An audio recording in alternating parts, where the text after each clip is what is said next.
नमस्कार दोस्तों, आप सभी दर्शकों का हमारे इस चैनल पर हार्दिक स्वागत है। दोस्तों, जो लोग पूजा पाठ करते हैं, तंत्र मंत्र का उच्चारण करते हैं, उन्हें किसी न किसी रूप में भगवान का दर्शन अवश्य होता है। भगवान के दर्शन कई प्रकार से साधकों को होता है, लेकिन उन्हें जानकारी नहीं होती है कि उन्हें भगवान के दर्शन हुए हैं या फिर नहीं हुआ है, क्योंकि जब भगवान का दर्शन होता है तो मालूम ही नहीं होता है। ऐसे में उन्हें उन लक्षणों के बारे में, उन संकेतों के बारे में मालूम होना चाहिए जब उन्हें भगवान के दर्शन होते हैं, यानी कि जब आपको भगवान का दर्शन होता है तो कैसा महसूस आपको होता है। तो दोस्तों, जब इस प्रकार के संकेत आपको प्राप्त होने लग जाए तो आपको समझ जाना चाहिए कि आपको भगवान के दर्शन हो चुके हैं। भगवान का दर्शन करना कोई बच्चों का खेल नहीं है, उसके लिए काफी ज्यादा साधना और सत्य भक्ति करनी पड़ती है, तब जाकर भगवान के दर्शन होते हैं।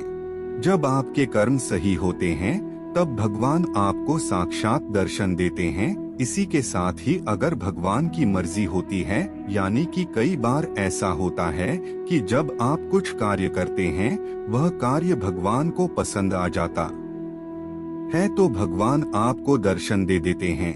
यह सब उनकी कृपा के ऊपर निर्भर करता है। दोस्तों, 100 में से 2-4 ही ऐसे लोग होते हैं जिन्हें भगवान अपनी सेवा के लिए चुनते हैं।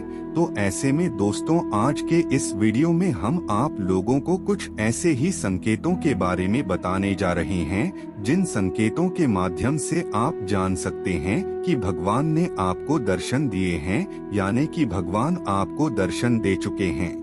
दोस्तों, जब भी कोई देवी देवता या फिर खुद परमात्मा आपको दर्शन देते हैं तो वह कुछ संकेत आपको देने लगते हैं। वह संकेत आपको सबसे पहले स्वप्न के माध्यम से प्राप्त होता है, क्योंकि दोस्तों, सपना जो होता है वह डायरेक्ट देवी देवताओं से जुड़े होते हैं। कई लोग ऐसे भी होते हैं जो सपनों के माध्यम से अन्य लोगों का भ्रमण कर जाते हैं। एक बार एक वृद्ध महिला की आत्मा को यम के दूत ले गए, लेकिन उनका समय पूरा नहीं हुआ था, इसलिए उन्हें वापस फेंक दिया गया। तो वह वृद्ध बता रही थी कि जब उसके शरीर में आत्मा प्रवेश की तो खाट से 3 से 4 फुट ऊपर शरीर उठ गया था। ऐसा लग रहा था कि यह सब कुछ सपना है, लेकिन वास्तव में वह सपना नहीं होता है, बल्कि सपने के माध्यम से जो आपका सूक्ष्म शरीर होता है वह जागृत होता है। वह सूक्ष्म शरीर ही भ्रमण करता है। तो आपको सबसे पहले यह विश्वास करना होगा कि जो आपको दर्शन हुए हैं सपने के माध्यम से वह आपको ही हुए हैं और वह भगवान ही हैं। जब आप विश्वास करना शुरू कर देते हैं तब आपको भगवान के दर्शन होते हैं। सवारी आनी प्रारंभ हो जाती है, गुरु आपको प्राप्त हो जाता है, शक्ति आपको प्राप्त हो जाती है जब आप विश्वास करना शुरू कर देते हैं। यह विश्वास ही होता है जो लोग पूजा करते हैं, हवन करते हैं, तो उनके दीपक में इष्ट देव की मूर्ति बन जाती है या उनकी छवि बन जाती है। जैसे माता काली की छवि बनती है, भगवान भोलेनाथ की छवि बनती है। आप जिस भी देवी देवता की भक्ति करते हैं उसकी छवि दीपक में बनने लगती है। उसे आप अपनी पूजा का फल मानकर और ज्यादा सेवा करते हैं। जब आप भगवान को फूल अर्पण करते हैं और वह आपकी झोली में गिर जाता है तो आपको ऐसा लगता है कि भगवान ने आपकी विनती सुन ली है, और यह बिल्कुल सही बात भी है। यह पूरी तरह से आपके विश्वास के ऊपर निर्भर करता है। तो आपको विश्वास करना होगा कि सपने में आपको भगवान ने दर्शन दिए हैं। तो सपने में भगवान की दर्शन आपको किस प्रकार से होते हैं? सबसे पहले कई बार आपको सपने में ऐसा दिखाई देता है जिस तस्वीर या मूर्ति की पूजा आप अपने घर में कर रहे हैं वह बार बार सपनों में आपको दिखाई देता है। कई बार आपको ऐसी मूर्ति या फिर हम मंदिर के दर्शन आपको होते हैं जिसे आपने कभी पहले देखी नहीं होती है।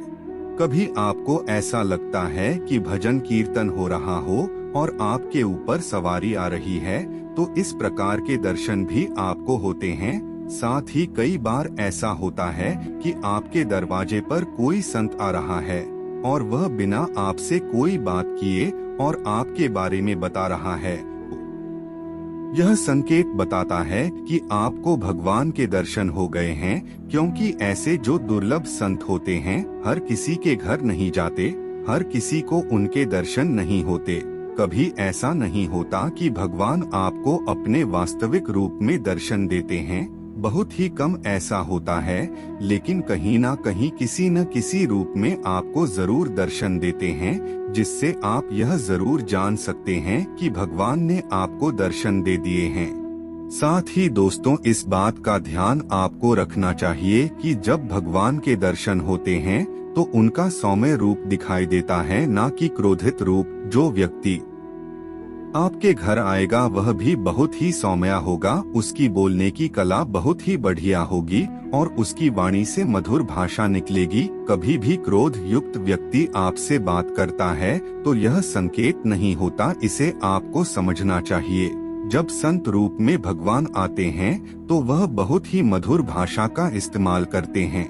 आप उन्हें कुछ भी बोल दो, वह क्रोधित नहीं होते हैं।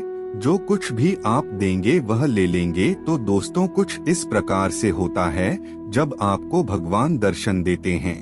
आपके घर का जो मंदिर होता है उसमें पूजा किस विधि से आप कर रहे हैं, यह भगवान के दर्शन के ऊपर निर्भर करता है, क्योंकि आपकी पूजा से प्रसन्न होकर ही भगवान आपको दर्शन देते हैं। तो ऐसे में आप अपने मंदिर में किस प्रकार से पूजा कर रहे हैं, इसके बारे में आपको मालूम होना चाहिए।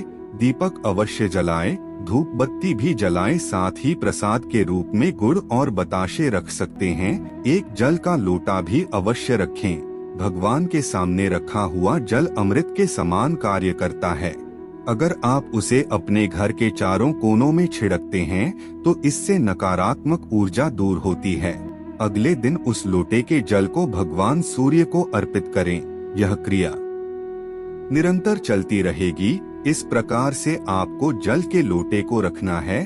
साथ ही पूजा आपकी समाप्त जब हो जाएगी तब आपको कपूर के माध्यम से आरती करनी है, क्योंकि कपूर से की गई आरती का फल कई गुना मिलता है।